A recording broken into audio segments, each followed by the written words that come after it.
हाँ जी।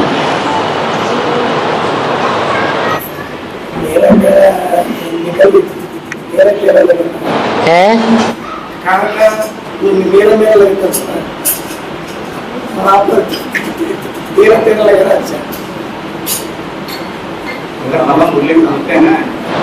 जहाँ मेरा मेरा नहीं गिरेगा, सब तेरा तेरा। जहाँ जहाँ मेरा मेरा वहां सब तेरा तेरा। जो सरेंडर हो गए तन से, मन से, धन से, समय से, संपर्क से, संबंधियों से, तो जो सरेंडर हो गए उनका किसका हो गया फिर? मेरा सो तेरा हो गया। मेरा मन, मेरा बुद्धि है, मेरा मन भी उसका हो गया। संकल्प जो चलेंगे वो उसने जो श्रीमत दी है उस श्रीमत के अनुसार ही संकल्प चलेंगे। दूसरा कोई संकल्प चलाया, श्रीमत के बरखिलाफ बात की, तो बाबा कहते हैं मुरली में उसे रावण संप्रदाय समझो। मन के अंदर भी श्रीमत के बरखिलाफ कोई बात नहीं आनी चाहिए। तो मेरा सो तेरा हो गया, मन भी तेरा हो गया। और परमधाम है, सुखधाम है, वो हमारा सोलर सिस्टम से आगे है, उसके बीच में है। परमधाम है, शांति धाम है ना। हाँ, वो हमारा सोलर सिस्टम से है, आगे है, उसका बीच में है। बोला हमारा सोलर सिस्टम है।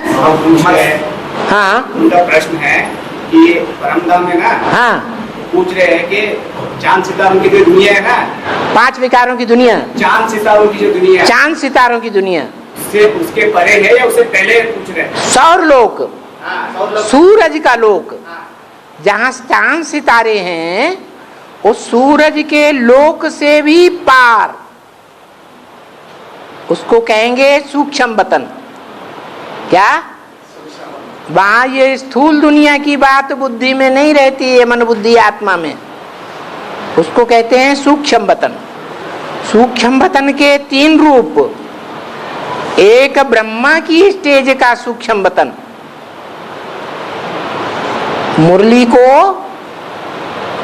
मुरली के पॉइंट्स को ऊपर ऊपर समझता है, गहराई से नहीं समझता।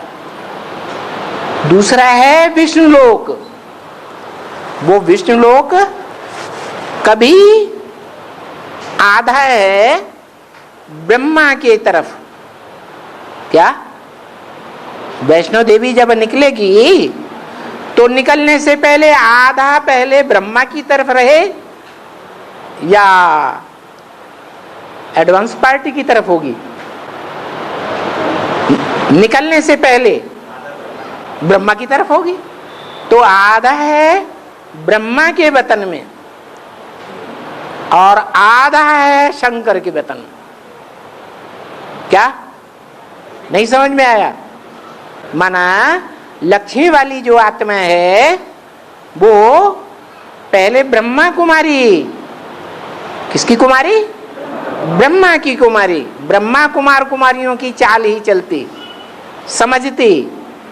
फिर जब एडवांस में आती है तो फिर प्रजापिता ब्रह्मा कुमार कुमारियों की जो चाल है, जो समझ है, जो विचार हैं, संकल्प हैं, उनमें रमण करती। तो विष्णु बैलेंस में है, आधा ब्रह्मा की ओर और आधा शंकर की ओर। माने दोनों अवस्थाओं का उसको संपूर्ण ज्ञान है। वो हुआ विष्णु लोक। और विष्णु से भी परे एक लोक है, सूक्ष्म लोक, जो सबसे ऊपर का लोक सूक्ष्म है, वो है शंकरपुरी। उसमें क्या है? उसका ज्यादा हिस्सा किस ओर है? परमधाम की ओर, निराकारी स्टेज। इसलिए चित्रों में शंकर को कैसी स्टेज में दिखाते हैं? ज्यादातर निराकारी स्टेज में दिखाते हैं। वैसे धर्म पिताओं को भी दिखाते हैं, लेकिन धर्म पिताओं की जो स्टेज है वो सिर्फ एक जन्म बनती है, निराकारी स्टेज, और बाकी फिर जन्म लेते लेते शाकाहारी बन जाते हैं पूरे। लेकिन शंकर नित्य प्रति चढ़ती कला में जाता है या उतरती कला में आता है? चढ़ती कला में जाता है। इसलिए वो शंकर की जो पुरी है वो निराकारी स्टेज से जुड़ी हुई है, न ब्रह्मा की में स्टेज से मेल खाती है और न दोनों तरफ चलती है, विष्णु की स्टेज से भी मेल नहीं खाती। सबसे ऊंची पुरी है, मन बुद्धि की स्टेज दिखाएगी, मनन चिंतन मंथन की स्टेज दिखाएगी, और फिर उससे भी ऊपर वो है सिर्फ निराकारी स्टेज, जहां सिर्फ बिंदु बिंदु बिंदु निराकार आत्माएं रहती है। नहीं समझ में आया? यह है पृथ्वी गोल, गोल पृथ्वी के चारों तरफ है वायुमंडल, वायुमंडल के चारों तरफ है सौर मंडल,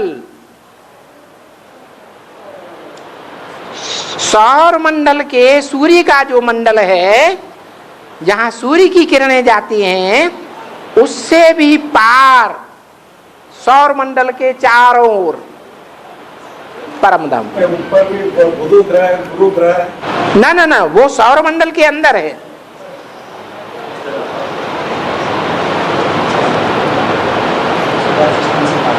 जो बृहस्पति लोक है, बृहस्पति है, शुक्र है, मंगल है, बुध है, चंद्र है, ये सौर लोक के अंदर हैं, उससे पार नहीं है।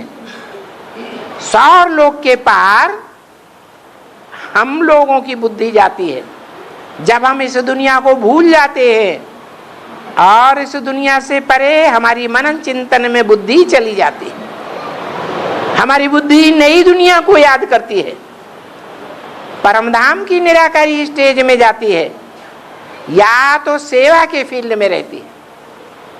वो सेवा का फील्ड भी अलौकिक है, लौकिक लौकिक नहीं है। तो वो है सूक्ष्म पतन, हमारी सूक्ष्म स्टेज जो सौर मंडल से भी पार है। और सौर मंडल और सूक्ष्म पतन की स्टेज से भी पार क्या है? मूल रूप हमारा। तीन प्रकार के हमारे शरीर, साकार शरीर, सूक्ष्म शरीर और कारण शरीर। बिंदु बीज, बीज को कारण कहा जाता है वृक्ष का। ये शरीर है हमारा वृक्ष और ये बिंदु है कारण।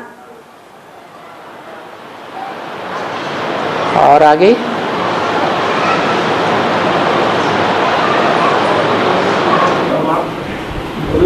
में बोला ड्रीम 30 का पूरे 1000 साल का आया बोले वो कैसे मामा 30 को बोलो इसका नाम बोलो वीजा का बोलो है क्या बोलेंगे वीजा का किसका नाम वीजा का क्राइस्ट से पहले 1000 साल के पहले इब्राहिम आया है करके मूल्य बोला है। क्राइस्ट के 1000 वर्ष पहले। क्राइस्ट तो जब द्वापर शुरू हुआ उसके 500 वर्ष के बाद आया। क्या माने आज से 2500 वर्ष पहले क्राइस्ट आया, और नहीं 2500 वर्ष में 5500 वर्ष पहले कम हुआ, माना 2000 वर्ष हुआ क्राइस्ट को आए, और क्राइस्ट से 500 साल पहले इब्राहिम आया। जब द्वापर युग शुरू हुआ, द्वैतवादी युग, उसका नाम ही है द्वापुर। पहले दुनिया में एक ही पुर था, एक ही धर्म था, एक ही राजा था, द्वैतवाद नहीं था। फिर द्वापर आया तो दूसरा धर्म पिता आ गया। पहले किस धर्म पिता का चलाया हुआ धर्म था 2500 साल पहले? एक ही धर्म पिता, ऊंच ते ऊंच बाप शिव बाबा का चलाया हुआ धर्म था। उसके 2500 वर्ष के बाद फिर द्वैत शुरू हुआ। एक धर्म नहीं, एक राज्य नहीं, एक कुल नहीं, एक भाषा नहीं, दो दो भाषाएं, हर बात में दो दो। देवताओं को कहा जाता है अद्वैत, दूसरा नहीं। और ये हैं द्वैतवादी, दैत्य। दैत्य माने राक्षस। तो क्राइस्ट से 500 साल पहले इब्राहिम आया। हाँ, तो इसमें पूछना क्या है? नहीं, वो पूछने का है, एक कैसेट में ऐसे बोला है 1000 वर्ष पहले आया है क्या? नहीं नहीं नहीं नहीं। और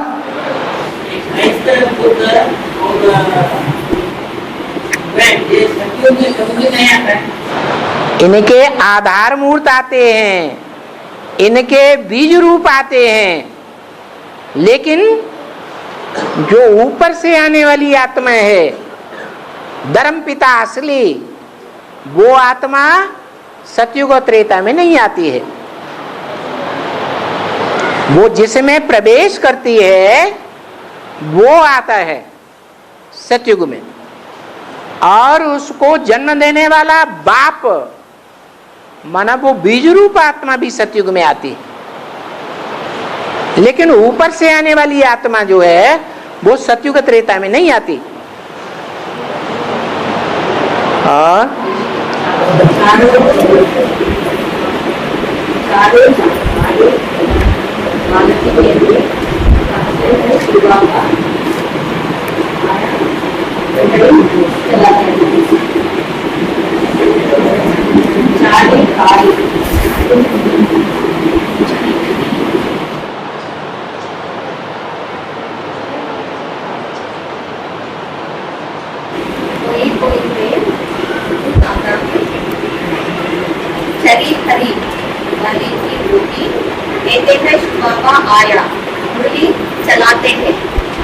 हाँ, कोई कोई में कभी कभी शिव बाबा आकर के मुरली चलाते हैं। हाँ, तो चलिए करिए बोला गया है जो कहते हैं कि हमारा में शिव बाबा। हाँ, अगर वो कहते हैं कि हमारे में शिव बाबा आया तो चलिए खरिए हैं, पागल हैं, क्योंकि उनके पास प्रूफ कोई भी नहीं है कि भूत प्रेत आया कि शिव बाबा आया। इसका कोई प्रूफ है नहीं। कहते हैं मेरे अंदर शिव बाबा आया। और बाबा हम डीके में बहुत शिव बाबा से प्यार से हम याद करते थे, और याद करने के बाद डायरेक्ट बाबा मिले हम। अब याद करने में तब वो सांस में डाल के हम लोग के जगह में खुशी रहते थे। अब स्तब्ध वातावरण बोले तो हलचल होता है। ऐसे क्या उनका कहना हुआ कि पहले जब बीके में थे, हाँ, बाबा को याद करते थे, गीत वगैरह सुनते थे। बाबा कहाँ था? वो तो बाप है आत्माओं का, उसे बाबा कैसे कहेंगे? ये तो ब्रह्मा कुमार कुमारियों का भ्रम है कि हम शिव बाबा को याद करते थे। को याद करते थे गीत के साथ। हाँ, अभी गीत तो बंद हो गए है। गीत तो यहाँ गीत सुनना नहीं ना बजाना। जो आधार लेकर के चलते हैं उनके लिए मुरली में बाला बाबा ने बोला है कि आधार लेकर चलने वाले वो है माँ बालू के ऊपर खड़ा हुआ महल। जैसे बालू होती है ना, नदी का रेत, उसके ढेर के ऊपर कोई महल खड़ा कर ले तो उसका कोई फाउंडेशन है फाउंडेशन? फाउंडेशन ही नहीं है। इस सृष्टि में तो फाउंडेशन चाहिए। वो निराकार को याद करने वाले कभी भी टूट पड़ेंगे।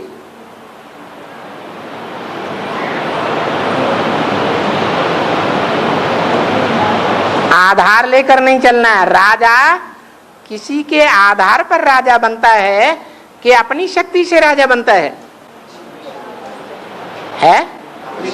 अपनी शक्ति से राजा बनता है। तो निराधार जो होंगे वो ही राजा बनेंगे। आधार लेने वाले राजा नहीं बनेंगे। लेकिन वो होने के बाद फिर बाबा डायरेक्ट मिला रहा है, बाबा डायरेक्ट हाँ अभी कोई प्रॉब्लम नहीं बता रहे। हाँ, मगर फिर भी बोलते हैं सवेरे याद करते ना, बिना गीत के ना कहीं याद करते तो मन कहीं भटक जाता है, उसके लिए क्या करें? क्या करेंगे? मन भटक जाता है अभी। हाँ, पहले गीत के साथ याद करते थे तो मन नहीं भटक जाता, बिना गीत का याद करते हैं तो कहाँ का मन भटकता है। बिना गीत के, बिना आधार के याद करना ऊंची बात है या आधार लेकर याद करना ऊंची बात है? बिना आधार का। तो ऊंची स्टेज में पहुंचना थोड़ा कठिन होगा या नहीं होगा? है, मेहनत ज्यादा करनी पड़ेगी ना। हाँ, और हाँ,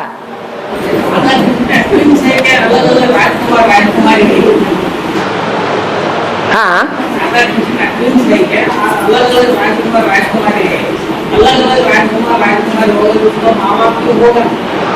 हाँ, मुरली में राधा कृष्ण के बारे में दो तरह की बातें आई हैं। जब बाबा बोलते हैं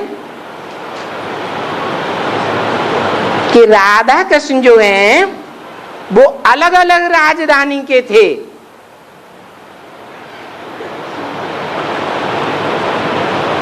तो सतयुग के राधा कृष्ण के बारे में बोलते हैं या संगम युग के राधा कृष्ण के बारे में बोलते हैं? सतयुग में। सतयुग में दो राजाएं होंगे, हैं? वहां तो एक ही राज्य होता है, एक ही राजा होता है, एक ही वंश, सूर्य वंश। तो वहां तो दो की बात ही नहीं। कहां की बात है? इस समय संगम युग में ज्ञान चंद्रमा भी है, प्रैक्टिकल में पार्ट बजाने वाला, और ज्ञान सूर्य भी है। क्या रघुवंश कहा जाता है? तो कोई रघु नाम का राजा हुआ होगा ना, तब तो उसका वंश चला। ऐसे ही सूर्य वंश जब होता है तो कोई सूर्य होना चाहिए या नहीं होना चाहिए? नहीं होना चाहिए। चंद्रवंश कहा जाता है तो कोई चंद्रमा होना चाहिए या नहीं होना चाहिए? तो ब्राह्मणों की दुनिया में सूर्य कौन है? सूर्य का पार्ट किसका है? जो गीता में भी कहा गया है, मैं जब आता हूं तो पहले पहले किसको ज्ञान देता हूं? सूर्य को ज्ञान देता हूं। वो जड़ सूर्य है और ये चैतन्य सूर्य है। वो जड़ सितारे हैं और ये चैतन्य सितारे हैं। वो जड़ चंद्रमा है और ब्रह्मा चैतन्य चंद्रमा। तो चंद्रवंश भी है ब्राह्मणों की दुनिया में, चंद्रमा को फॉलो करने वाले भी हैं जो सूर्य को नहीं मानते।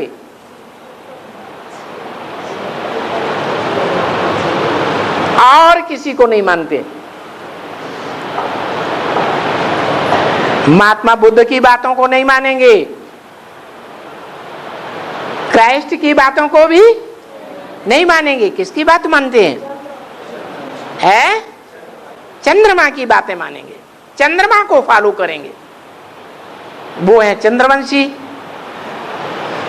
और उनके मुकाबले दूसरे हैं सूर्यवंशी, जो सूर्य को ही फॉलो करेंगे, सूर्य की बातों को मानेंगे, चंद्रमा ने जो कहा वो नहीं मानेंगे। और मुरली में जहां ये आता है राधा कृष्ण तो हैं भाई बहन,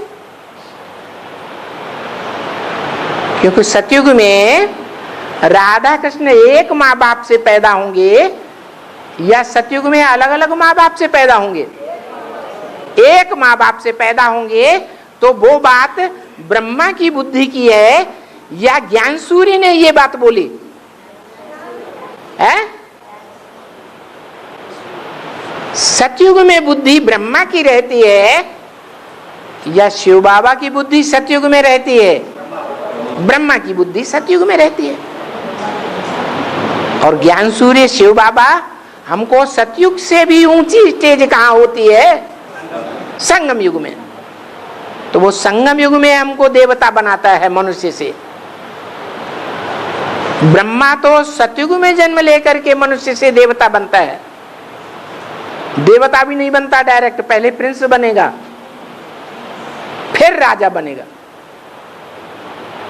और यहां तुम डायरेक्ट नर से नारायण और नारी से लक्ष्मी बनते हो। तो बाबा जो हमें लक्ष्य देता है वो सतयुग का लक्ष्य देता है या स्वर्णिम संगम युग का लक्ष्य देता है? स्वर्णिम संगम युग का लक्ष्य देता है और बताता है कि राधा है चंद्रवंशी और कृष्ण है सूर्यवंश का। कौन सा कृष्ण? सतयुग का या संगम युग का कृष्ण? संगम युग का कृष्ण। संगम युगी जो कृष्ण है उसके लिए भी बोला है next to God is Krishna. Prajapita के लिए भी बोला है next to God is Prajapita. Narayan के लिए भी बोला है next to God is Narayan.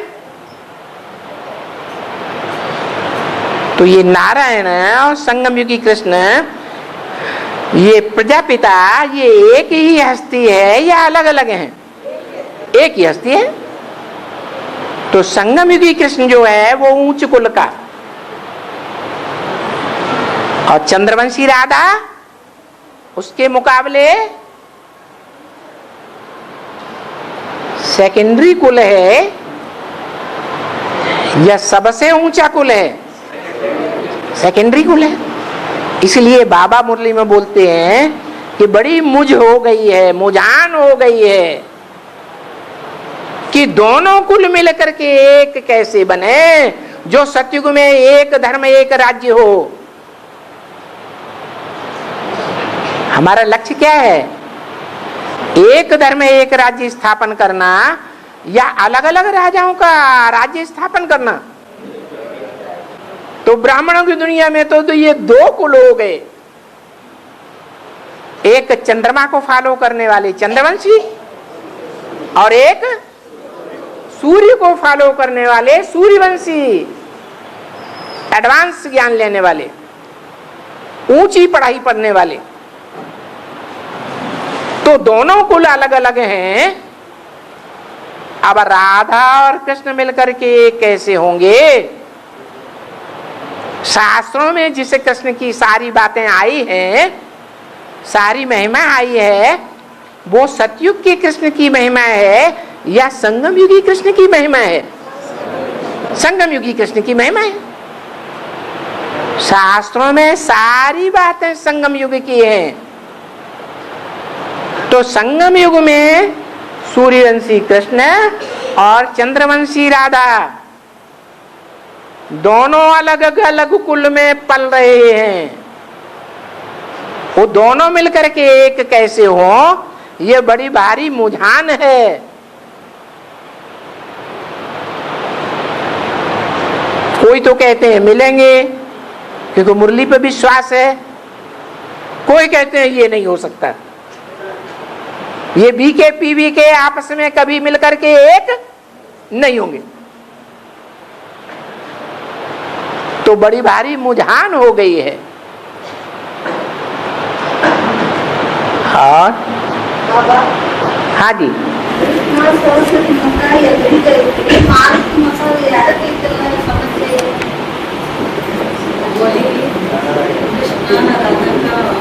ऐसा है, सीधा सीधा सीधा है, मारुति का साइड में नहीं, हाँ हनुमान का मुख साइड में है, हनुमान का मुख साइड में होता है सर। हनुमान का मुख साइड में होता है। ऐसे दिखाते मुंह से। आंध्रा में तो हनुमान के ढेर मूर्तियां खड़ी हुई है, वो सामने मुख वाली नहीं है क्या?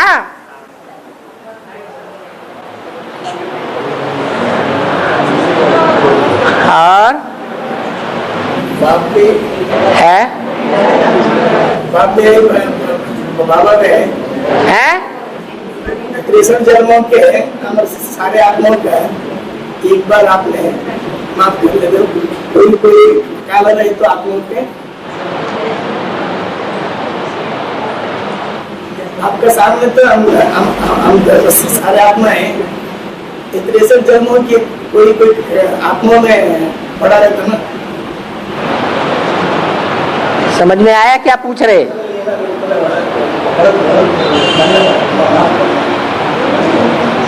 पूछ रहे हमारा आत्मा में कोई कमी है, कुछ जो गंदगी है उसको माफ कर दो।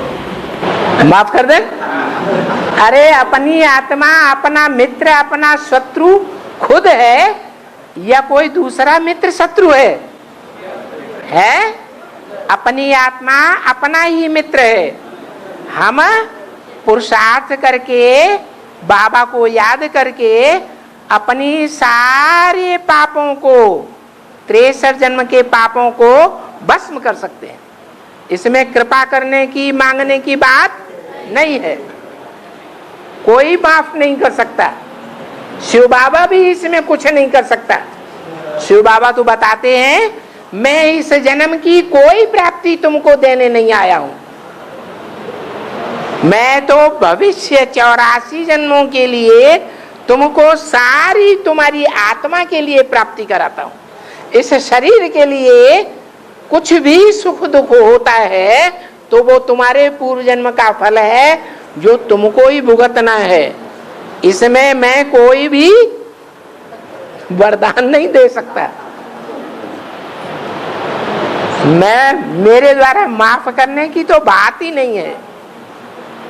गीता में भी कहा है ना दत्ते कस्यचित पापम, भगवान किसी के पाप को नहीं लेता, पुण्य को नहीं लेता।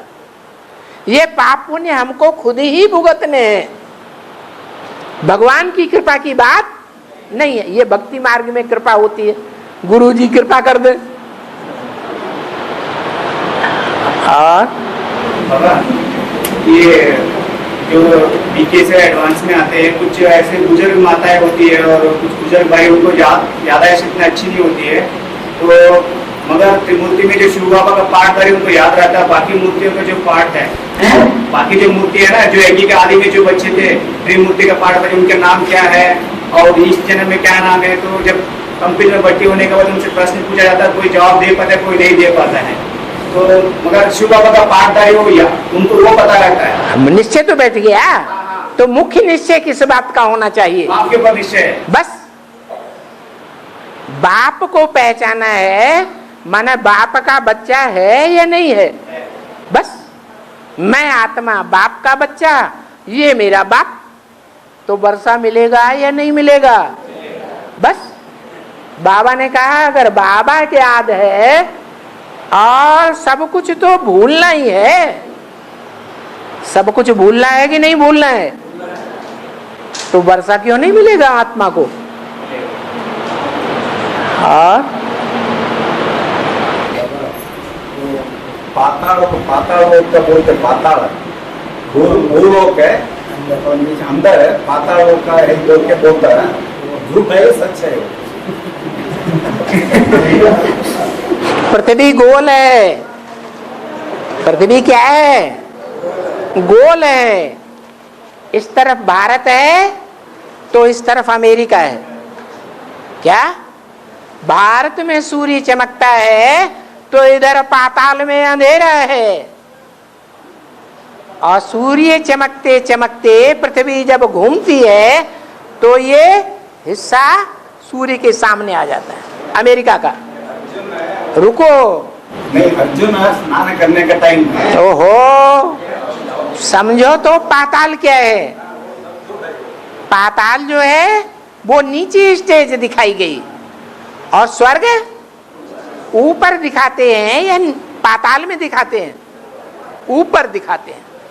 तो स्वर्ग माने हम ब्राह्मणों की ऊंची स्टेज, जिस ऊंची स्टेज में हमें सिर्फ आत्मा ही याद रहेगी, आत्मा का बाप याद रहेगा और कुछ भी याद नहीं रहेगा। और पाताल माने जब सूर्य पाताल की ओर चमकता है, भारत में अंधेरा हो जाता है, तो अभी कहेंगे कलयुग के अंत में भारत में अंधेरा।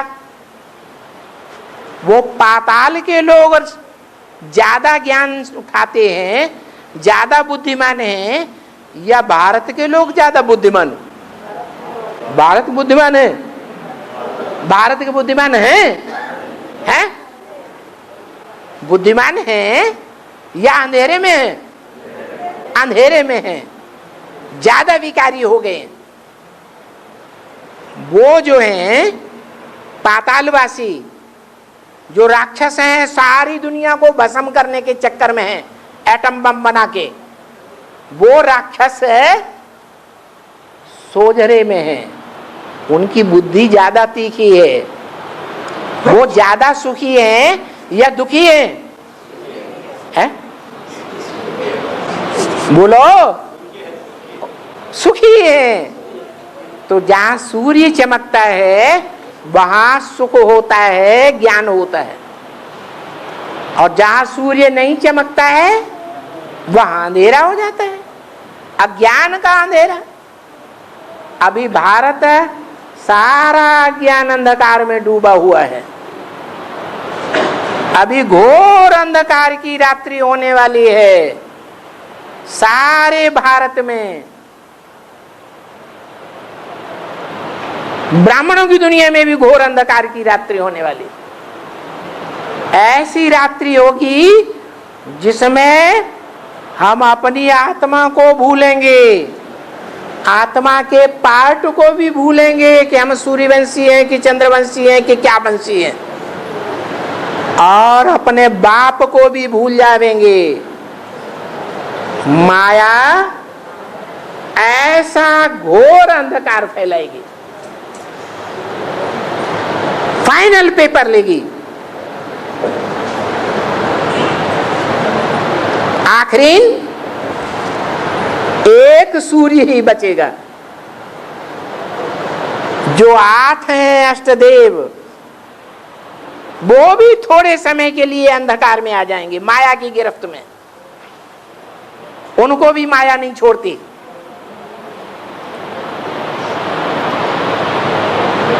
ऐसी भयंकर माया है, बाद में भले एक एक करके वो 8 भी आ जाएंगे और राजधानी स्थापन हो जाएगी छोटी सी। फिर 108 भी आ जाएंगे एक एक करके। फिर ब्रह्मा की 1000 भुजाएं भी आ जाएंगी एक एक करके। और इस तरह नहीं आएंगी जैसे अभी हम आए हैं। आज निश्चय तो कल अनिश्चय हो जाता है।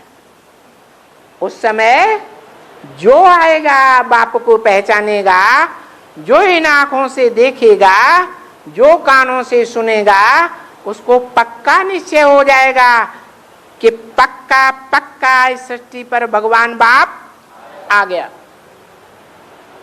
सिर्फ ब्रह्मा कुमार कुमारियों का नहीं, सिर्फ है इस्लामी बौद्धिक क्रिश्चियंस का नहीं, सारी दुनिया का बाप आ गया। अब सारी दुनिया की आत्माओं का उद्धार होने वाला है।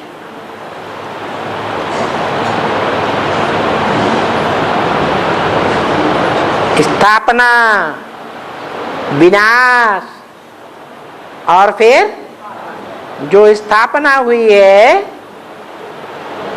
9 लाख आत्माओं की बुद्धि में ज्ञान संपूर्ण रीति से बैठ गया, स्थापित हो गया। उन आत्माओं की पालना भी होनी है नई दुनिया में। उनका संगठन ही इस दुनिया में अलग होगा।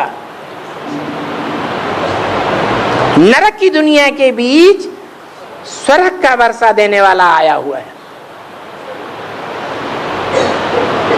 ऐसा इस दुनिया में नजारा हो जाएगा। जो क्रिश्चियंस है ना, 250-300 करोड़, 200-250 करोड़, जो क्रिश्चियंस कहते हैं कि भारत में पैराडाइज था, लॉर्ड कृष्ण का राज्य था, ये उन्हें यादगार किस समय की है? संगम युग में उन 200-250 करोड़ क्रिश्चियंस ने ये अनुभव किया है इस सृष्टि पर रह करके कि इस दुनिया में ही कहीं पैराडाइज स्थापन हो गया है। टीवी में देखेंगे, चैनल्स में देखेंगे, अखबारों में पढ़ेंगे, उनकी बुद्धि में पक्का बैठेगा। क्रिश्चियंस की बुद्धि में, 200-250 करोड़ क्रिश्चियंस की बुद्धि में बैठेगा कि पैराडाइज भी होता है। मुसलमानों की बुद्धि में बैठेगा कि इसी दुनिया में जन्नत भी होती है। भले सारे मुसलमान की आत्माएं उस जन्नत को इन आंखों से देखेंगी नहीं, वो ही देखेंगे जो पहले पक्के भारतवासी थे, फिर दूसरे इस्लाम धर्म में या क्रिश्चियन धर्म में कन्वर्ट हो गए और उन इस्लामियों या क्रिश्चियंस के आधार बन गए। उनमें प्रवेश करके वो धर्म पिताएं इब्राहिम या क्राइस्ट अपना धर्म स्थापन करते हैं। वो आधार मूर्त आत्माएं ही स्वर्ग को अनुभव कर सकेंगी भारत में, दूसरे धर्म वाले नहीं। और ये जो लौकिक में यूनिवर्सिटी है ना, है लौकिक में जो यूनिवर्सिटी, एक मिनट है, लौकिक में जो यूनिवर्सिटी है ना बाबा, जो लौकिक दुनिया में जो यूनिवर्सिटी, हाँ, वहाँ क्या है कि अभी कुछ दिनों से ना कि कुछ लोग जो देश भारत का अगेंस्ट में, विरोध में नारेबाजी कर रहे हैं, वो ज्यादातर वो मुसलमान हैं। कुछ जो भारत, इसी के अगर अपोजिट में कुछ ऐसे जो यूथ है जो भारत को सपोर्ट कर रहे हैं, हाँ, 2 ग्रुप्स बन रहे हैं सब जगह। हाँ, फिर ये बहस में कैसे? हाँ, वो भी भारत का जो विश्वविद्यालय है उसी को फॉलो कर रहे हैं।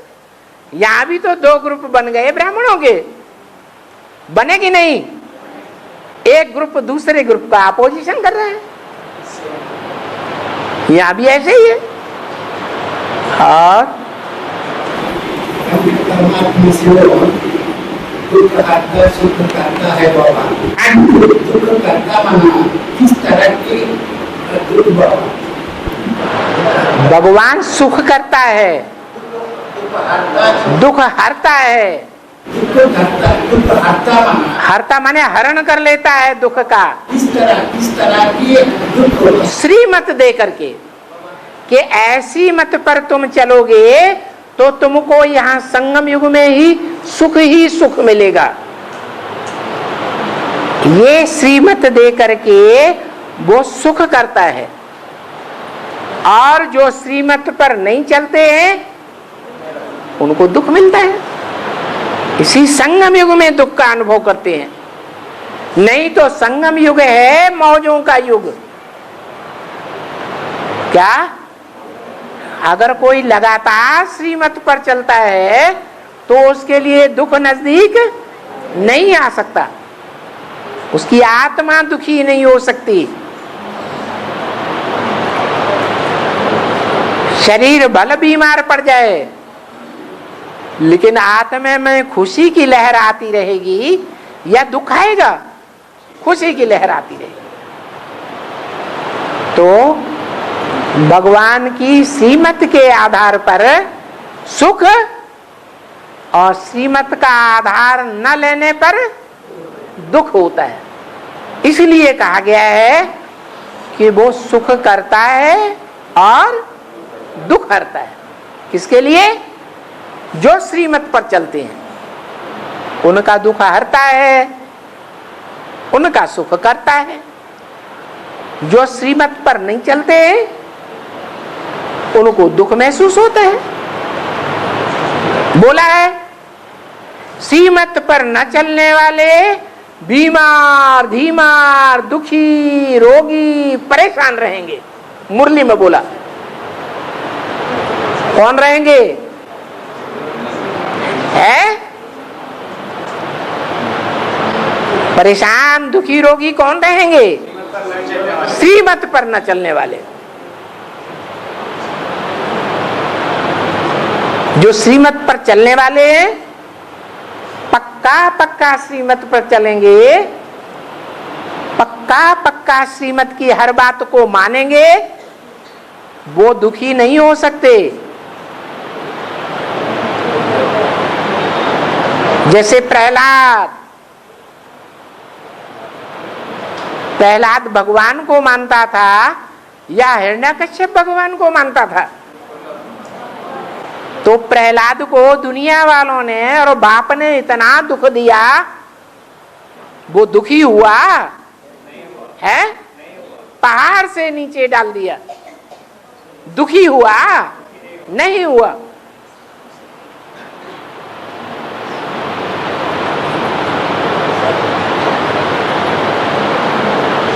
और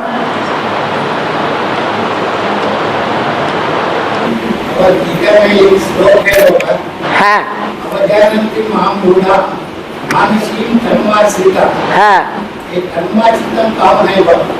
तनुमाश्रितम, तनु माने शरीर, आश्रितम माने आशा लेने वाला। जो शरीर का आश्रय लेने वाला है कौन? शिव बाबा। जो शिव बाबा मनुष्य तन का आधार लेकर के आता है, उसको जो मूढ़ पुरुष हैं, मूर्ख लोग हैं, वो नहीं जान पाते और अवजानन्ते, अवज्ञा करते हैं, आज्ञा को नहीं मानते हैं। वो मूढ़ लोग हैं। उनके लिए बोला मूढ़ा जन्मनि जन्मने। वो मूढ़ पुरुष जन्म जन्म द्वापर युग और कलयुग की नरक की योनि में आकर के जन्म लेते हैं। क्या 10 करोड़ देवता देव आत्माओं को छोड़ करके सारे ही क्या हो गए? हैं? मूढ़मती हो गए। क्योंकि वो स्वर्ग में जन्म नहीं लेते हैं। ये समझना चाहिए कि भगवान निराकार तो है, जन्म मरण के चक्र से न्यारा तो है, लेकिन वो निराकार परमात्मा इस सृष्टि पर आकर के कुछ तो करके जाएगा कि धर्म पिताओं की तरह आया राम गया राम और दुनिया में दुख बढ़ता ही जाए। भगवान सुख दुनिया बना के जाएगा या दुख की दुनिया बनी रहेगी? सुख की दुनिया बना के जाएगा। अब वो चाहे ब्राह्मण लोग, मूर्ख लोग ब्राह्मण हो, ऐसे ब्राह्मण भी हैं जो मनुष्य तन में आए हुए मुझे परमात्मा को है क्या करते हैं? अवज्ञा करते हैं, अवजानन्ते, जानते ही नहीं है, मानते ही नहीं है।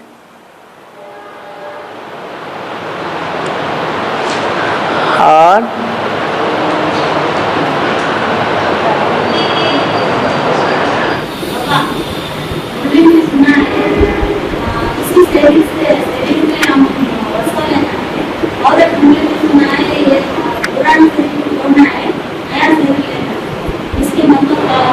हाथ उठाना, किधर से बोल रहे? हाँ हाँ हाँ हाँ हाँ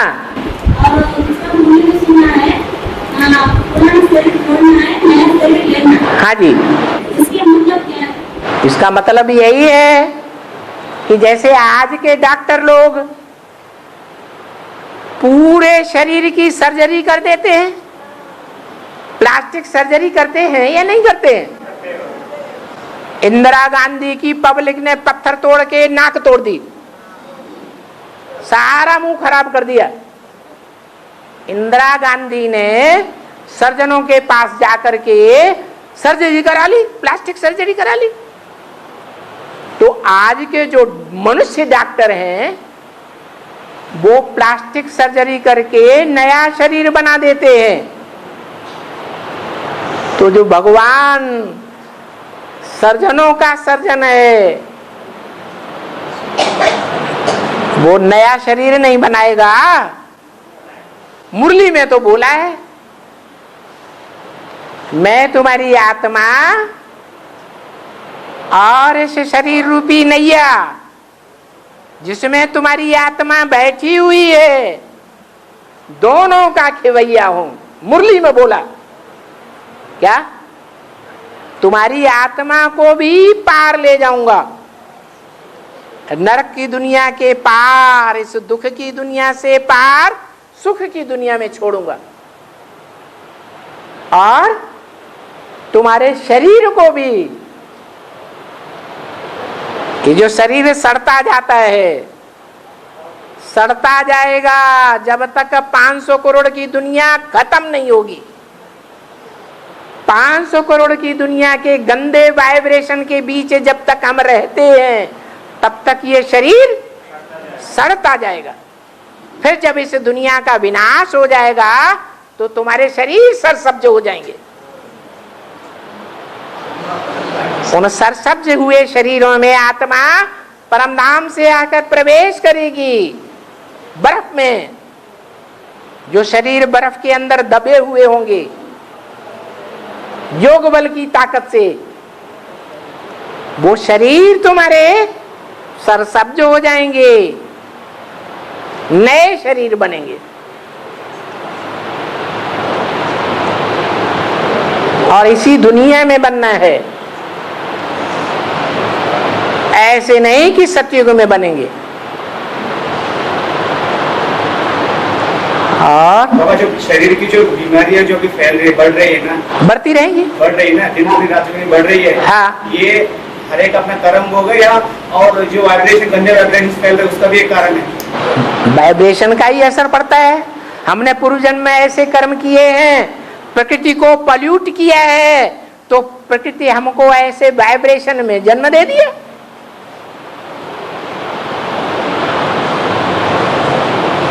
और हमारी आत्मा के भी संस्कार ऐसे हैं जो हमें ऐसा जन्म ऐसी जगह मिला और मिलता जाता है। और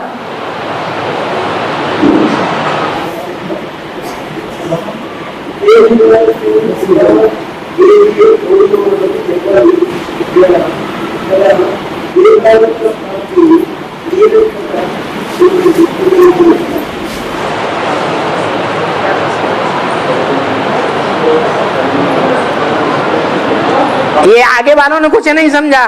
बाबा गीता का भी कोई श्लोक बोले हो भाई? हाँ तो बोलो, क्या बोले, क्या पूछ रहे हैं?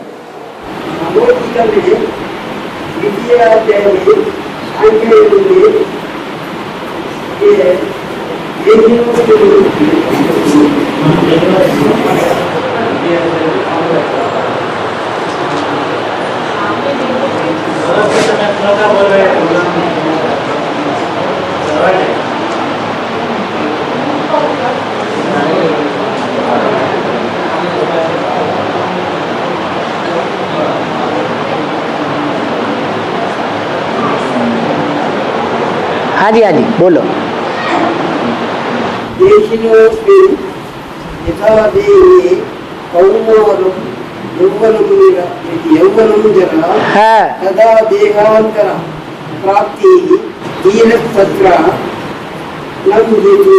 हाँ, जैसे आत्मा शरीर के अंदर कुमार अवस्था से यौवन में आती है, यौवन अवस्था प्राप्त करती है, और यौवन अवस्था से वृद्धावस्था में जाती है, शरीर बूढ़ा हो जाता है, ऐसे ही आत्मा एक शरीर छोड़ करके दूसरे शरीर में प्रवेश कर जाती है। हाँ, तो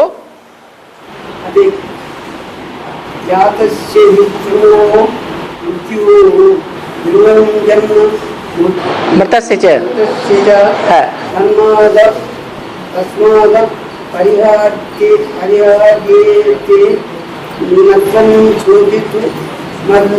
है, जिसका जन्म होता है उसकी मृत्यु जरूर होती है, जिसकी मृत्यु होती है उसका जन्म जरूर होता है। जब होता ही है, जन्म के बाद मृत्यु, मृत्यु के बाद जन्म, इसमें कोई भी अंतर नहीं पड़ सकता। तो काहे के लिए दुखी हो रहा है? ये तो होना ही है, एक शरीर छोड़ना, दूसरा लेना। हाँ, तो आपका पूछना क्या है? हाँ हाँ, ये हो गया। हाँ,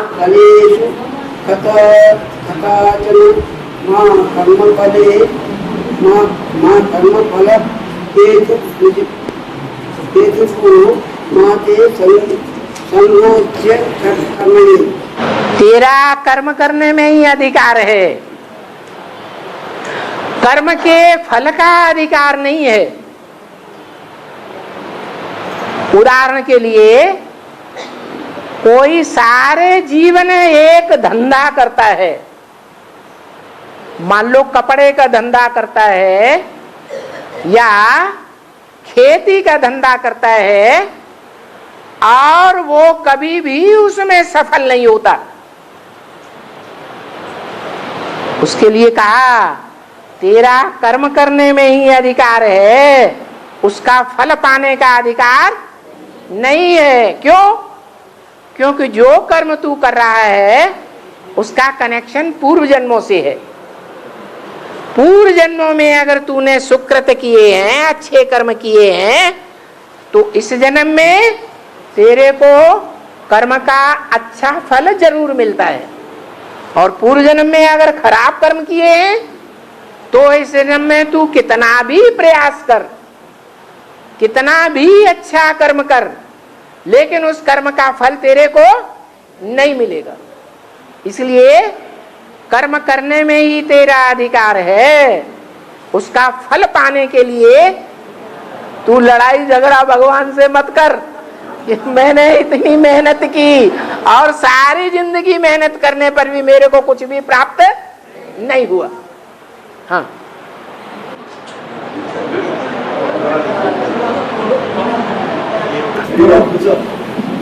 जो बच्चे लवफुल पार्ट में बच्चे बिगड़ गए है, लवफुल पार्ट ब्रह्मा के, हाँ, और शंकर के स्टिक पार्ट में बच्चे बिगड़ गए। शंकर हाँ, क्या शंकर के बच्चे नहीं होते हैं। नहीं, स्टिक पे भी बच्चे हैं। ब्रह्मा के लवफुल पार्ट से बच्चे बिगड़ गए हैं और शंकर के स्टिक पार्ट से भी बच्चे बिगड़ गए, ऐसे बोल रहे हैं। हाँ, मतलब स्टिक पे भी कैसे बच्चे बिगड़ गए? हमारे इतना स्ट्रिक्टनेस होने के बावजूद बच्चे क्यों बिगड़ते हैं? क्योंकि कहीं प्यार देना चाहिए, प्यार की बात में प्यार देना चाहिए, और मार की बात में मार देना चाहिए। दोनों में होना चाहिए एक जैसा है। तो वो विष्णु का पार्ट है। कैसा पार्ट है? समान, न ज्यादा स्ट्रिक्ट और न ज्यादा लूज। लूज भी नहीं रहना है ज्यादा और स्ट्रिक्ट भी ज्यादा नहीं रहना। जहां लूज होने की जरूरत है वहां लूज होना है। जैसे अपने परिवार के अंदर जो भांति हैं उनके सामने स्ट्रिक्ट होकर के रहना है या लूज होकर के रहना है?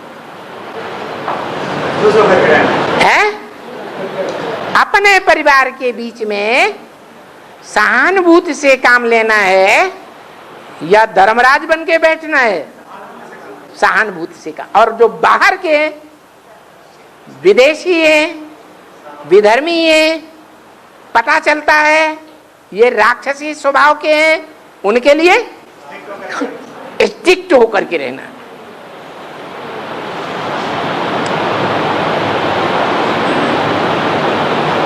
तभी सफलता मिलेगी। और तो वो विष्णु का पार्ट है। प्योरिटी से सफलता मिलती है, इम्प्योरिटी से सफलता नहीं मिलती। और वो पवित्रता की देवी जब विषपाई शंकर से आकर के मिल जाती है तो संग के रंग से दोनों के संस्कार मिलकर के एक हो जाते हैं, फिर सफलता मिलती है। और एक सवाल क्वेश्चन है, बोलने में पॉइंट आता है, बाबा एक व्यापी है, सर्वव्यापी नहीं है, एक व्यापी है। एक व्यापी है, हाँ। हम भी इसको समझ लेंगे, लेकिन बच्चों ने प्रवेशता बोल के पॉइंट आते ना, इसमें कैसे क्या आगे जाते क्या एक व्यापी से तुम एक तरह की श्रीमत ले सकोगे कि अनेक व्यापी से तुम अनेक प्रकार की श्रीमत मिलेगी या एक प्रकार की मिलेगी? अनेक प्रकार से अनेक श्रीमत मिलेगी, अनेक। तो तुम्हें फायदा किसमें है? एक व्यापी में तुम्हें फायदा है। तो जो फायदे की बात है वो बताई। भले मैं सेवा करने के लिए कोई बच्चा कमजोर है, दृष्टि से भी कमजोर है, क्योंकि आत्मा में इतनी पावर नहीं आई है, और वाचा से भी कमजोर है, वाइब्रेशन से भी कमजोर है, लेकिन हिम्मत करता है कोई को समझाने की, तो बाप उनमें प्रवेश कर जाते हैं। लेकिन वो बच्चा अहंकार में आकर के कहे मैंने उसे समझाया, तो मैं सर्वव्यापी नहीं हूं, मैं तो एक में ही आकर के श्रीमत देता हूं। कोई के कहने से नहीं मान लेना है कि इसके अंदर शिव बाबा आया। क्या? हर बात का प्रूफ और प्रमाण चाहिए। मेरे बच्चे क्या, जो बुद्धिमान बाप के बुद्धिमान बच्चे हैं, वो किसी के कहने से नहीं मान लेते। बिना प्रूफ और प्रमाण के बुद्धिमान बच्चे कभी मानने के लिए तैयार नहीं होंगे। तो अगर बिना प्रूफ प्रमाण के मान लिया, कोई कहता है मेरे अंदर शिव बाबा आया, तो उसकी मत पर चलने लग पड़ेंगे? चलेंगे? है? नहीं चलेंगे? ये समझे? नहीं मानेंगे, नहीं मानेंगे। अगर मान लिया तो उल्टा पुरुषार्थ हो जाएगा। इसलिए मैं एक व्यापी हूं, अनेक व्यापी नहीं हूं, एक में आता हूं। किस एक में आता हूं? जो आदि से लेकर के, सतयुग आदि से लेकर के कलयुग अंत तक हीरो पार्टधारी है, ऊंचा ही पार्ट बजाने वाला है, नीच पार्ट किसी जन्म में बजाने वाला नहीं है। आदि में भी विष्णु, सृष्टि के आदि में वो आत्मा क्या थी? विष्णु, और अंतिम जन्म में भी है विष्णु रूप। पति पत्नी दोनों मिलकर के एक राय से चलेंगे, दो राय अंतिम जन्म में भी नहीं हो सकती। ऐसे पुरुषार्थी में आता हूं। तो बताओ, शिव बाबा इस सृष्टि पर, सारी सृष्टि में शिव बाबा मौजूद रहता है या नहीं रहता है? हैं? मौजूद रहता है। तो जो मौजूद रहता है तो वो एक व्यापी हुआ, एक व्यापी होकर मौजूद रहता है या सब में व्यापक होकर के मौजूद रहता है? हैं? एक व्यापी होकर मौजूद रहता है।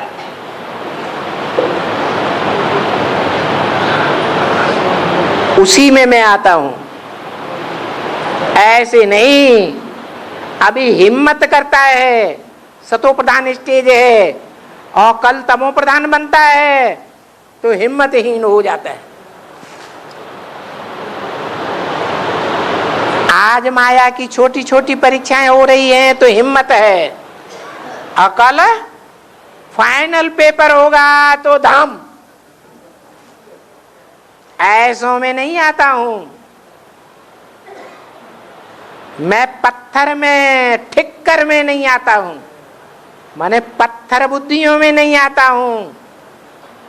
ठिक्कर माने मिट्टी के ढेले के समान एक ठोकर लगे माया की और बिखर गए, ऐसों में मैं नहीं आता हूं।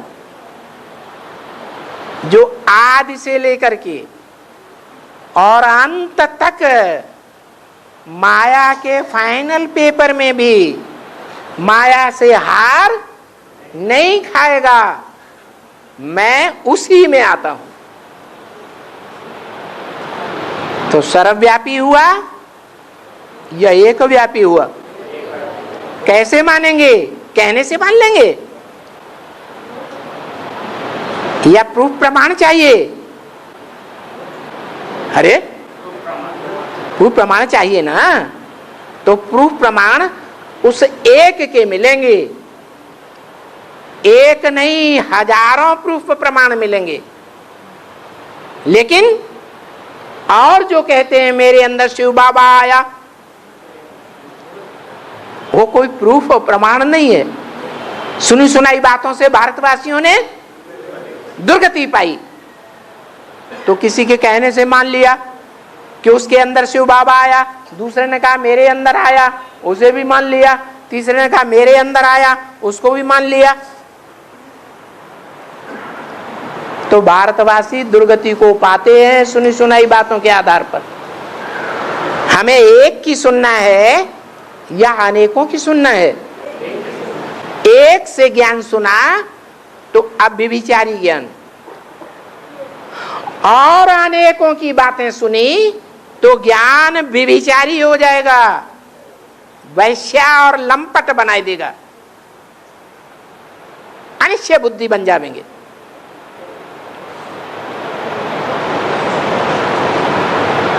ओम शांति।